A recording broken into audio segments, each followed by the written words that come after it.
नमस्कार. जेतू जेतू हिंदू राष्ट्रम या यूट्यूब चॅनलमध्ये आजच्या व्हिडिओमध्ये आपण पाहूया गुढीपाडवा अर्थात हिंदूंच्या नववर्ष दिनाचे महत्त्व. सण, उत्सव आणि व्रते यांना अध्यात्मशास्त्रीय आधार असतो आणि ते शास्त्रीयदृष्ट्या साजरे करताना त्यातून चैतन्य निर्मिती होत असते आणि ह्या चैतन्य निर्मितीमुळे सर्वसामान्य मनुष्यालाही ईश्वराकडे जाण्यास सहाय्य होते. आपल्यातील प्रत्येकाने आपले सण, उत्सव आदी मागील शास्त्र लक्षात घेऊन ते श्रद्धापूर्वक साजरे करावेत आणि त्यामुळे त्यांचे जीवन कल्याणमय व्हावे अशीच श्री गुरुचरणी प्रार्थना करूया आणि व्हिडिओला सुरुवात करूया. हिंदू वर्षातील पहिला सण म्हणजे गुढीपाडवा. गुढीपाडवा म्हणजे चैत्र शुद्ध प्रतिपदा. हाच हिंदूंचा नववर्षारंभ दिन आहे. पण चैत्र शुद्ध प्रतिपदाच का? तर याचा प्रथम उद्गाता वेद आहे. वेद हे अतिप्राचीन वाङ्मय आहे, याबद्दल दुमत नाही. द्वादश मासे संवत्सराः असे वेदात म्हटले आहे. वेदांनी ते सांगितले आणि आपण सर्वांनी मान्य केले की वर्षारंभाचा प्रारंभ दिवस हा चैत्र शुद्ध प्रतिपदा आहे. गुढीपाडवा हा 3.5 मुहूर्तांपैकी एक दिवस आहे. गुढीपाडवा, अक्षय तृतीया आणि दसरा म्हणजे प्रत्येकी एक अन् कार्तिक शुद्ध प्रतिपदा म्हणजे अर्धा असे 3.5 मुहूर्त आहेत. या 3.5 मुहूर्तांचे वैशिष्ट्य असे की इतर कोणत्याही दिवशी शुभ कार्यासाठी मुहूर्त पाहावा लागतो, पण या दिवशी मात्र मुहूर्त पाहावा लागत नाही, कारण या दिवसातील कोणतीही घटिका शुभ मुहूर्तच असते. या दिवसाला नैसर्गिक महत्त्वही आहे. वसंत ऋतूच्या प्रारंभाचा हा दिवस आहे.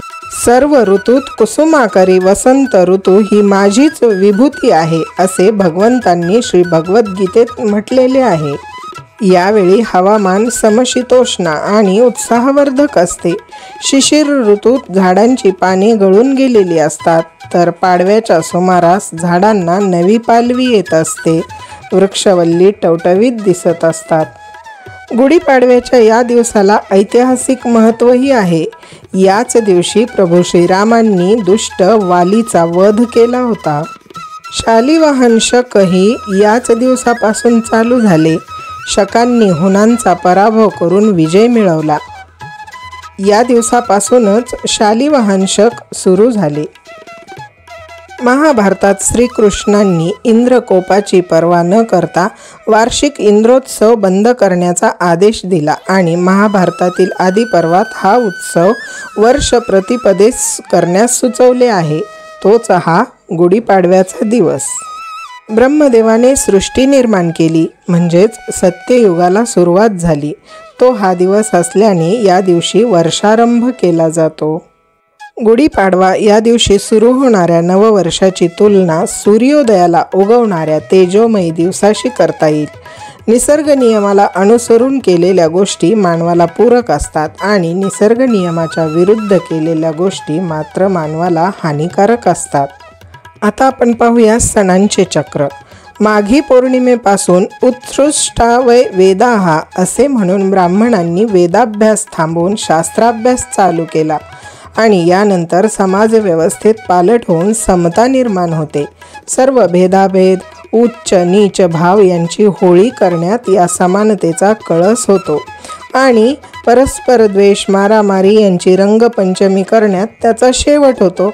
अशा वेळी या समतेचा कंटाळा येऊन पुन्हा नव्या व्यवस्थेचा आरंभ होतो आणि हा आरंभाचा दिवस म्हणजेच गुढीपाडवा होय. यानंतर सर्वत्र सुव्यवस्था लागून तिचा शेवट जिकडे तिकडे सुबत्ता आणि स्थैर्य निर्माण होण्यात होते. हे स्थैर्य दिवाळीपर्यंत राहते.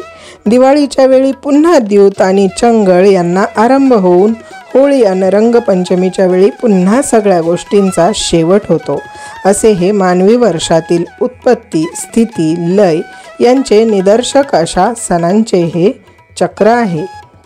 एक वार्षिक प्रलय संपून पुन्हा नवनिर्मिती चालू होण्याचा पहिला दिवस म्हणजेच चैत्र शुद्ध प्रतिपदा.